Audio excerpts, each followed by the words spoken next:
quero cumprimentar a todos com a graça e a paz do Senhor. Quero expressar a minha alegria de poder estar aqui anunciando o Evangelho do nosso Senhor e Salvador Jesus Cristo, tendo o privilégio de poder estar pregando a sua palavra, mesmo enfrentando situações adversas que fogem da normalidade, mas tendo a consciência de que Deus está no controle de todas as coisas e aproveitando essa oportunidade, tendo-a como um privilégio que o Senhor tem nos concedido de poder anunciar o seu Evangelho, mesmo de uma forma um tanto quanto diferente, mas sabendo que nós estamos cultuando ao Senhor. E eu queria pedir um tempo da sua atenção, que você pudesse estar ouvindo a palavra de Deus, pedindo a Deus que falasse ao seu coração, pois com certeza Deus tem uma palavra especial para cada um de nós. Deus tem sempre algo a nos falar, porque a sua palavra ela é viva e eficaz. E eu quero aproveitar essa oportunidade para lhe pedir atenção e ministrar um pouco da palavra do Senhor, aquilo que Deus tem colocado no meu coração, que esta palavra produza frutos para a glória de Deus. Eu quero convidar os irmãos a estarem assim abrindo as Bíblias. Vamos ler dois textos das Escrituras Sagradas. O primeiro deles está no Salmo de número 137, que diz: às margens dos rios da Babilônia, nós nos assentávamos e chorávamos, lembrando-nos de Sião. Nos salgueiros que lá havia, pendurávamos as nossas harpas, pois aqueles que não nos levaram cativos nos pediam canções, e os nossos opressores que fôssemos alegres, dizendo: entoai-nos alguns dos cânticos de Sião. Como, porém, haveríamos de entoar o cântico do Senhor em terra estranha? Eu convido você agora também a ir ao livro do profeta Ezequiel, no capítulo 12, apenas o versículo 3, livro do profeta Ezequiel, capítulo 12, versículo 3, diz assim: tu, pois, filho do homem, prepara a bagagem de exílio, e de dia sai à vista deles para o cativeiro, e do lugar onde estás, parte para outro lugar, à vista deles. Bem pode ser que o entendam, ainda que eles são casa rebelde. Meus queridos irmãos, eu gostaria de estar ministrando nesta noite ao coração de cada um, tendo a consciência plena de que Deus sempre fala conosco, de que Deus tem uma palavra especial para o coração de cada um nesta noite. Você é um privilegiado de poder estar ouvindo esta palavra. E o título desta mensagem é Bagagem de Cativeiro. Talvez você já tenha até escutado esta palavra. É um salmo que toca profundamente aos nossos corações. Bagagem de cativeiro. Todo mundo conhece e tem certa familiaridade com arrumar as malas, até uma música mundana para isso. Mas quando eu olho para esse texto, eu percebo algumas características, especialmente quando vamos ao livro do profeta Ezequiel, no capítulo 12, quando Deus, em uma simbologia, manda que o profeta tire a sua bagagem de cativeiro, ou seja, pegue a sua bagagem de cativeiro e saia à vista da casa de Israel, que eles possam ver o profeta saindo com sua bagagem de cativeiro, levando para fora, para que eles pudessem entender ou se arrepender. Quando eu olho para esse texto, o que seria uma bagagem de cativeiro? Nós sabemos, irmãos, que principalmente nós os homens, quando arrumamos as nossas malas, nós somos um pouco distraídos, colocamos algumas coisas e a maioria delas muito poucas coisas.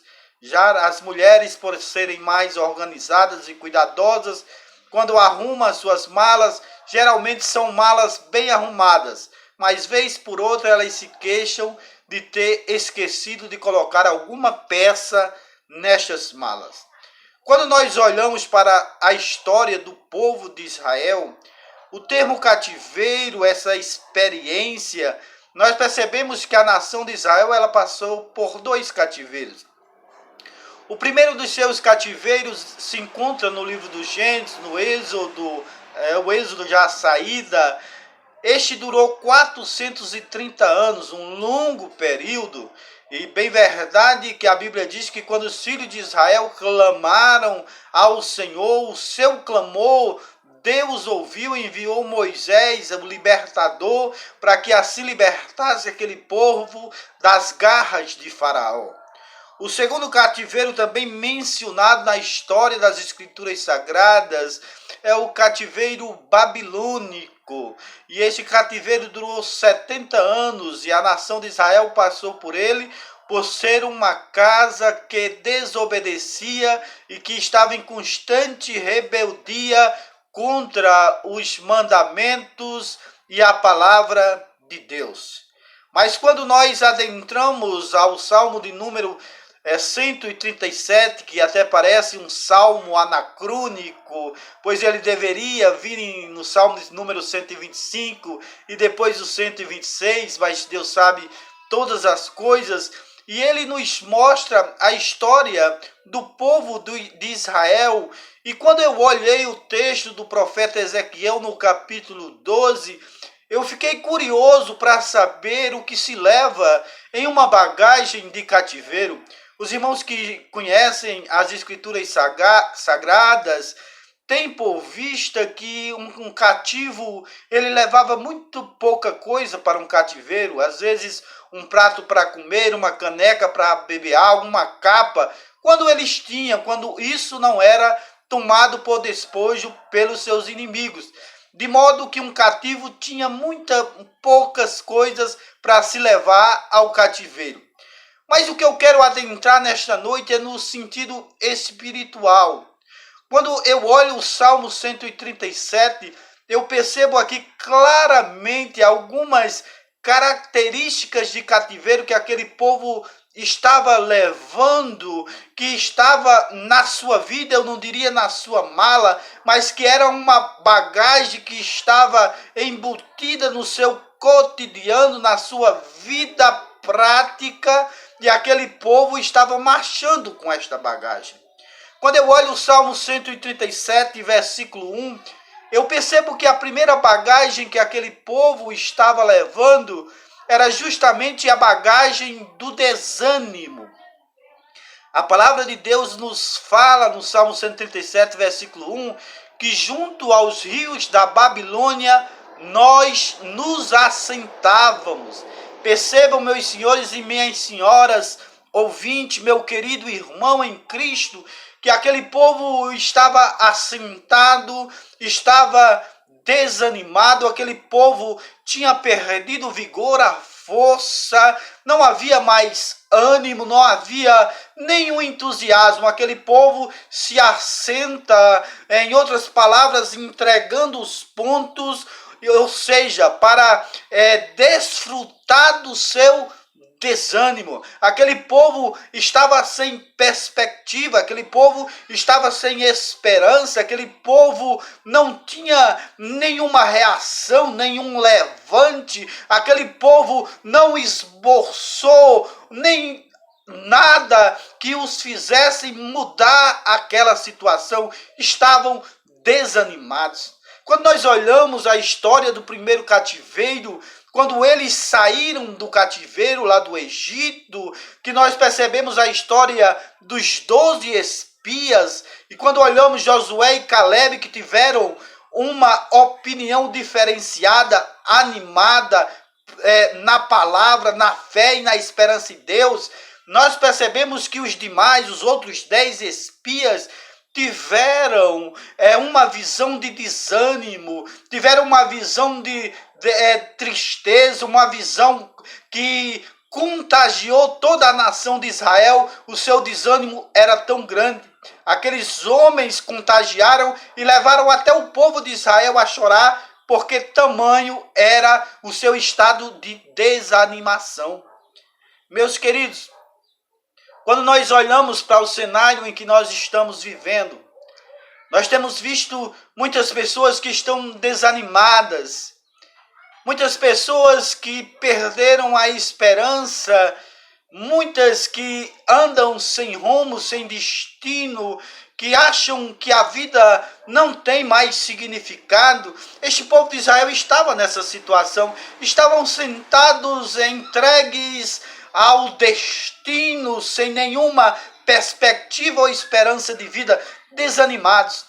No mundo nós vemos tantas pessoas assim, tristes, sem esperança, sem certeza, sem esboçar nenhuma reação.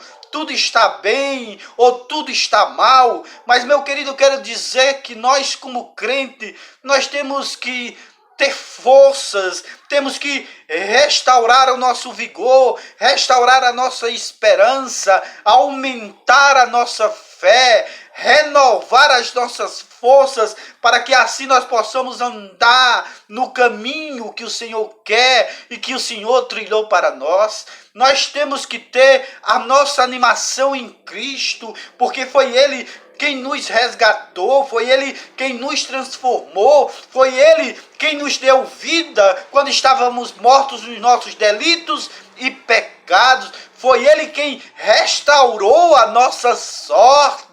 Então não há por que nos assentarmos, não há por que pararmos, não há por que retrocedermos, não, vamos avante, vamos seguir, vamos caminhar, vamos redobrar as nossas forças e vamos glorificar o nome do Senhor, porque Ele é a certeza, Ele é a convicção plena de que cumpre a sua palavra, de que não falha, que nenhuma palavra cai sem ser cumprida.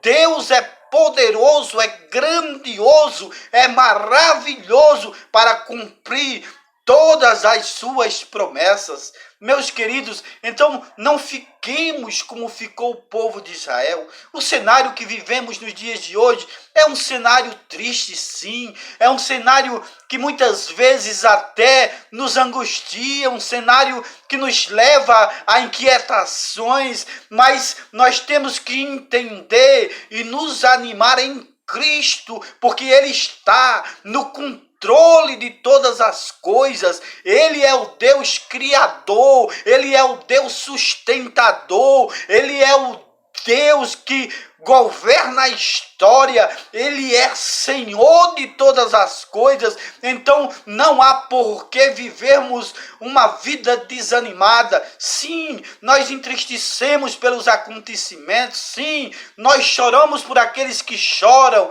mas nós temos que ter esta animação dentro de nós, que o Senhor está conosco, que o Senhor cuida de nós. Então que nós não vivamos desanimados, mas que nós tenhamos uma vida plena, uma vida de adoração, uma vida de louvor a Deus, porque Ele tem cuidado de nós. Então esse povo estava desanimado. A Bíblia diz também, prosseguindo o texto, que além de desanimado, esse povo estava um povo triste. O texto sagrado diz que junto aos rios da Babilônia, nós nos assentávamos e chorávamos. Amados, quando eu olho este povo aqui chorando, por mais que eu queira vislumbrar um arrependimento neste povo, eu não consigo vê-lo. Não consigo ver, porque era uma casa rebelde. Deus tinha falado com ele tantas vezes e este povo não tinha se arrependido.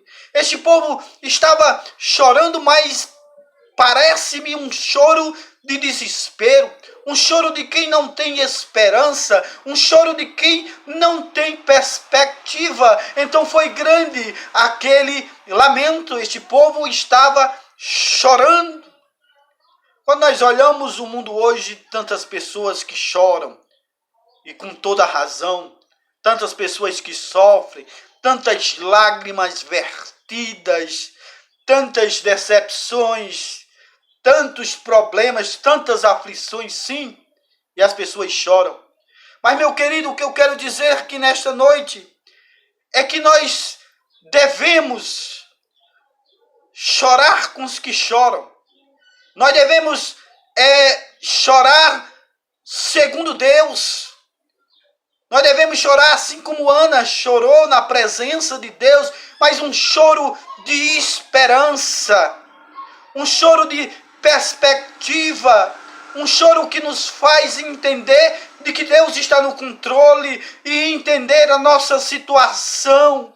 Chorarmos porque muitas vezes estamos longe de Deus, porque muitas vezes esquecemos de Deus, porque muitas vezes não nos dobramos àquilo que Deus quer e marchamos pelo caminho da desobediência e recebemos as consequências.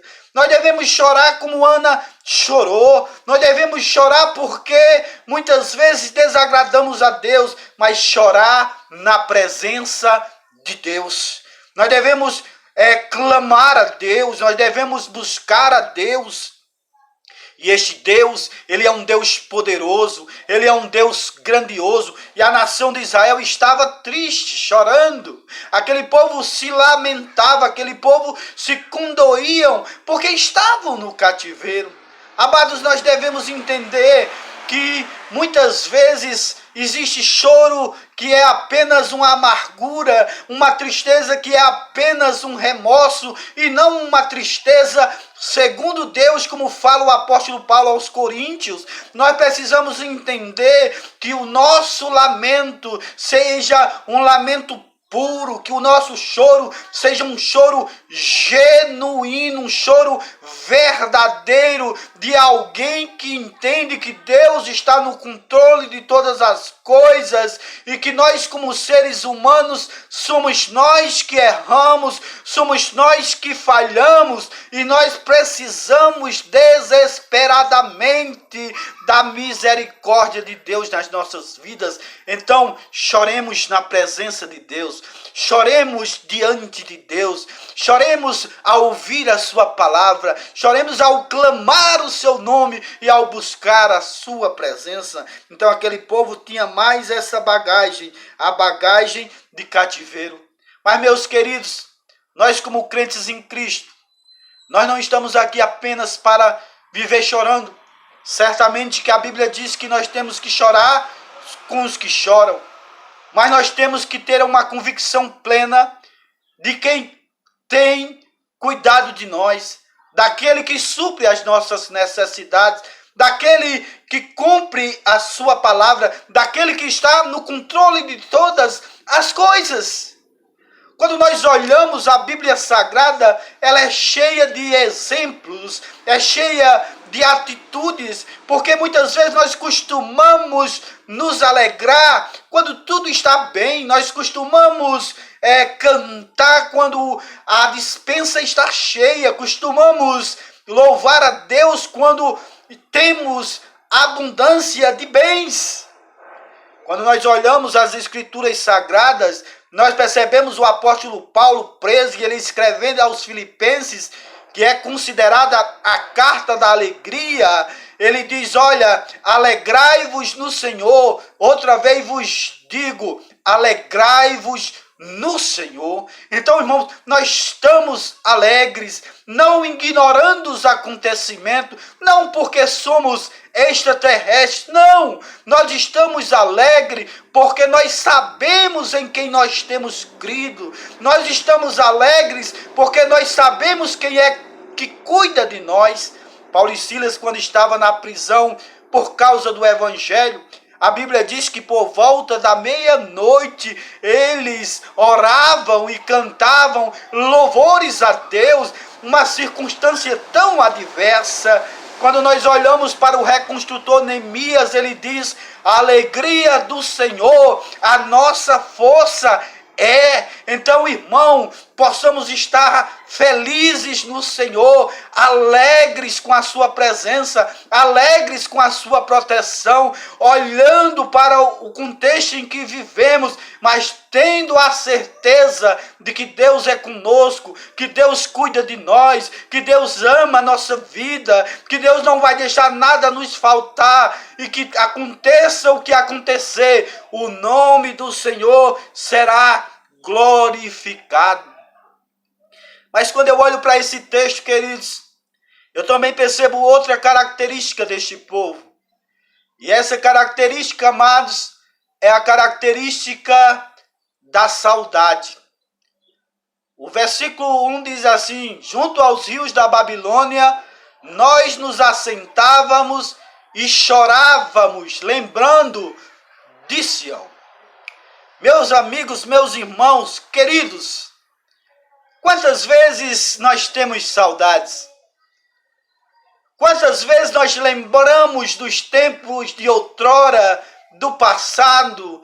Muitos lembram dos riachos que passaram, dos juazeiros que se arranjaram, dos adjuntos, das roças, de como vivia a sua mocidade. E, por fim, todo ser humano tem o seu momento de nostalgia, de lembranças e de reviver o seu passado. O povo de Israel aqui, por um momento, se lembra de Sião. Por mais que eu queira trazer uma conotação de arrependimento a este povo, eu não consigo. Porque este povo poderia até estar lembrando de Sião, poderia até ter lembrança das festas, mas foi um povo que teve tudo nas mãos e veio lembrar de Deus apenas quando estava no momento de dificuldade, quando estava no cativeiro. O mesmo povo que quando foi no primeiro cativeiro, apesar de ser uma nação mista, lembrou dos alhos e dos prazeres do Egito.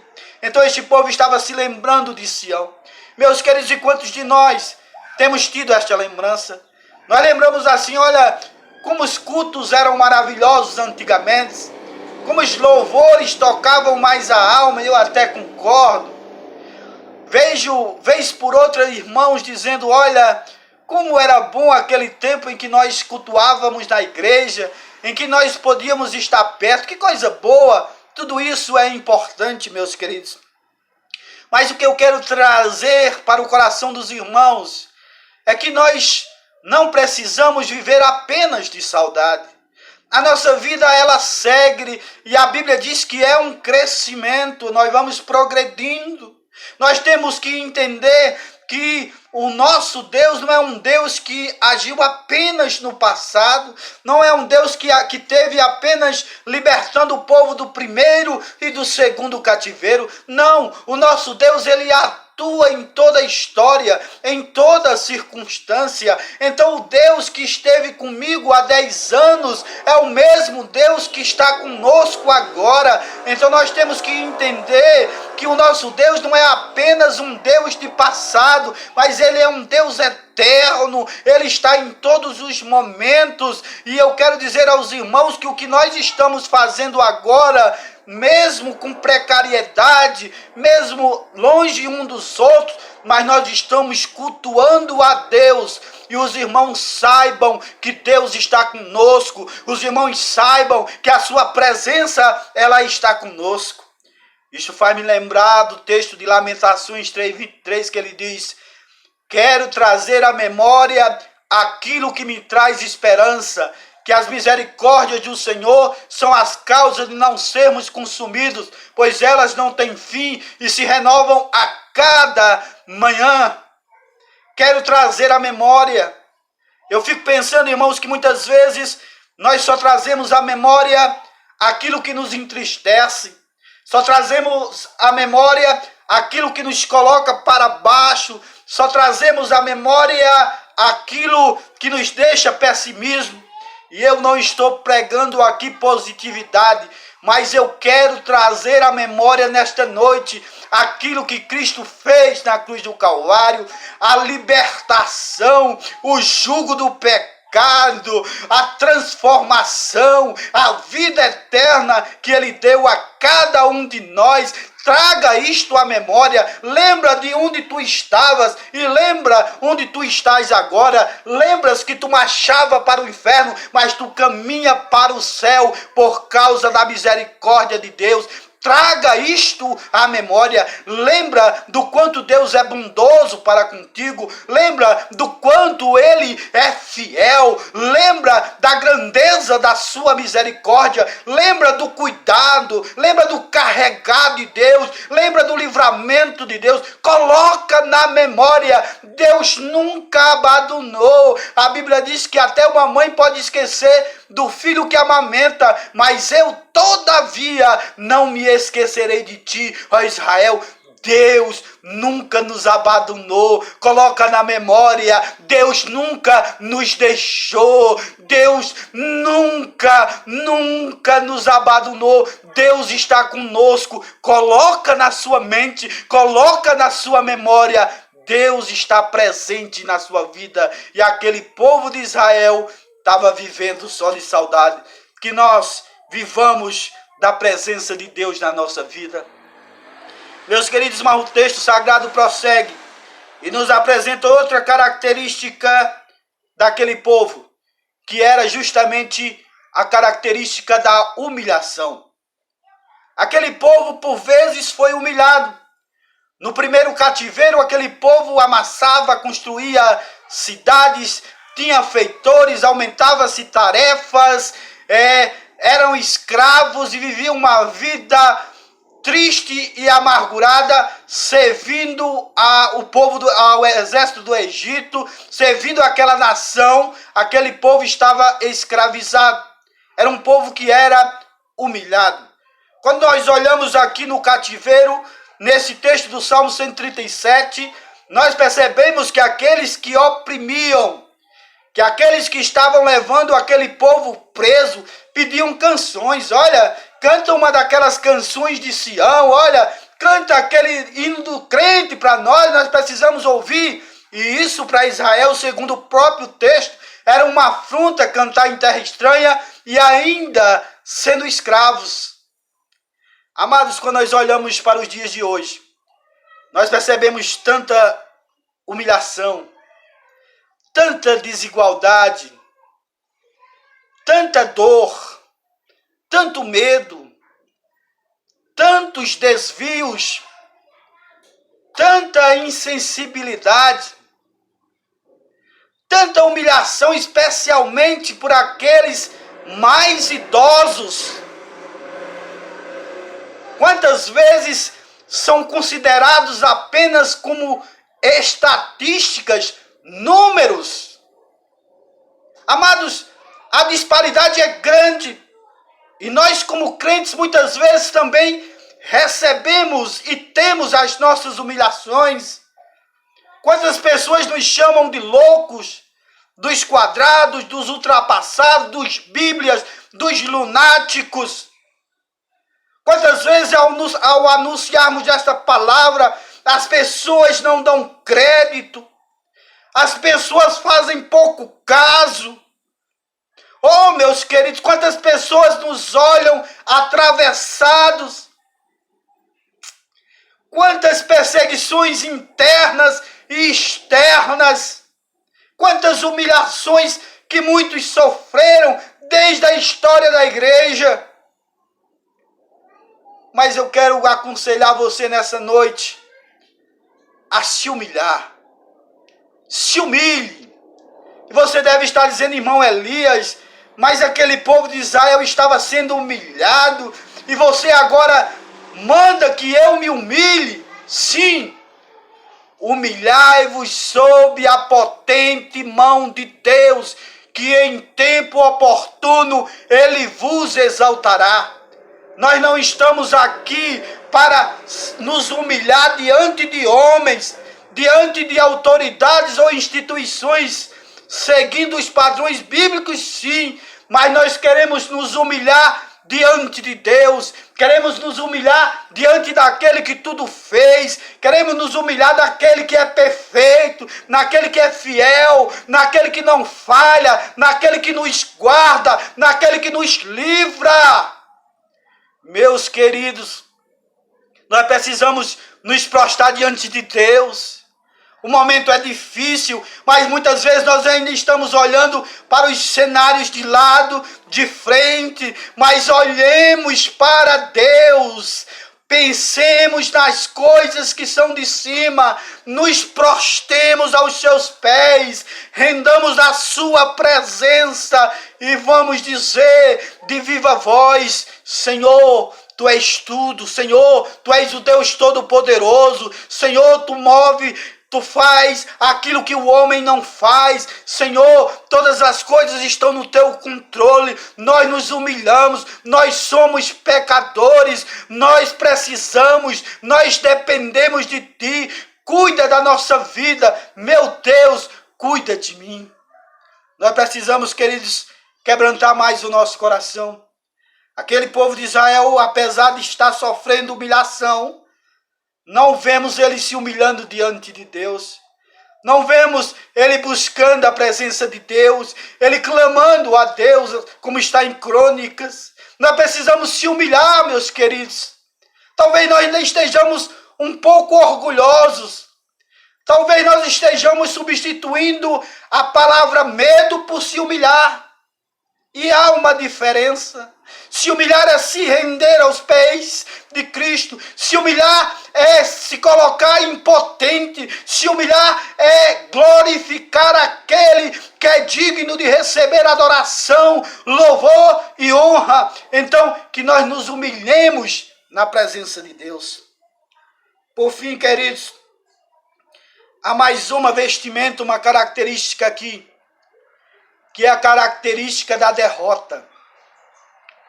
Este povo estava assentado, este povo estava chorando, este povo estava nostálgico, com saudade, este povo se humilhava e este povo estava derrotado. Não vemos aqui nenhum levante, não vemos aqui nenhuma estratégia de guerra para enfrentar o inimigo. Este povo aceitou tão facilmente este cativeiro. Este povo não esboçou reação. Este povo parou, este povo disse: olha, vai ser assim mesmo. Amados, nós precisamos entender que enfrentamos muitos cenários. E o cenário é adverso, sim. Ninguém está aqui para ignorar isto. Mas o que eu quero trazer para os irmãos é que nós vamos lutar, é que nós vamos caminhar, que nós vamos prosseguir, que nós vamos nos levantar, que nós vamos clamar, que nós vamos adorar e que nós não vamos desistir, porque o nosso Deus é um Deus vitorioso. Nós não estamos aqui para aceitarmos a carga da derrota. Não estou pregando positivismo, mas eu estou dizendo que o nosso Deus, o Deus a quem nós servimos, Ele não apenas vai vencer, mas Ele já venceu na cruz do Calvário. Ele já consumou a sua obra, não falta mais nada. Então nós somos vencedores, nós vamos lutar e adorar o seu nome. Não é hora de retroceder de modo nenhum. Não é hora de ficar escondido sem adorar este Deus e sem dizer que Ele reina, que Ele está no controle, que Ele está vivo e que Ele é poderoso. É hora de nos levantarmos, sim, seguindo e obedecendo todas as regras, mas dizendo que acima de tudo e de todos há um Deus poderoso, há um Deus grande, há um Deus tremendo que muda qualquer situação.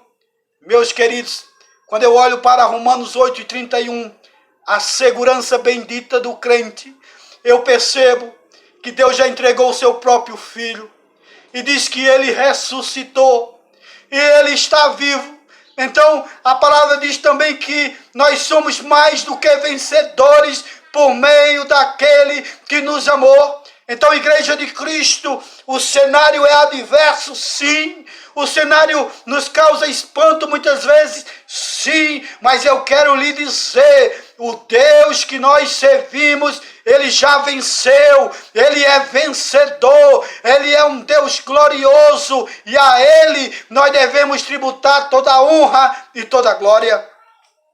Então nós devemos fazer o que nós estamos fazendo, assim como já estamos fazendo desde esses momentos turbulentos, lives, pregando o Evangelho, clamando o Senhor, adorando o seu nome, trazendo uma palavra de esperança, mostrando para o mundo que a melhor notícia é que Cristo nos salvou e que Cristo salva o pecador. A melhor notícia é que Cristo veio e o seu sangue nos purifica de todo o pecado. Eu falei aqui, querido, destas bagagens de cativeiro. A bagagem do desânimo, a bagagem da tristeza, a bagagem da saudade, a bagagem da humilhação e a bagagem da derrota. E você deve estar perguntando, irmão Elias, o que fazer com estas bagagens? É pesado demais. Eu não tenho forças para levar nem suportar. O que devo fazer? Eu posso até te ajudar, mas o que eu quero apresentar nesta noite não é alguém que poderá levar a sua bagagem, mas é alguém que já levou na cruz do Calvário todo o teu fardo, todo o teu peso. E tenho que lhe dizer, de viva voz, que este peso, que esta carga, você não pode carregar. Por mais força, por mais dinheiro, ou por mais pobreza que você tem, você não pode com este fardo. Quem carrega este fardo é Cristo. Quem morreu na cruz foi Jesus Cristo. E você pode entregar este fardo nesta noite a Ele. Eu pergunto a você nesta noite, não queres entregar esta bagagem a Jesus? Talvez você já caiu com peso. Talvez você já tropeçou. Talvez você já jogou de um lado, mas pegou de novo. E porque você acha que você pode, mas você não pode. Entrega a tua vida a Jesus nesta noite. Por que eu estou dizendo isso? Meu querido, porque eu oro a Deus que a pandemia passe. Eu clamo ao Senhor que ela passe e eu creio que ela vai passar.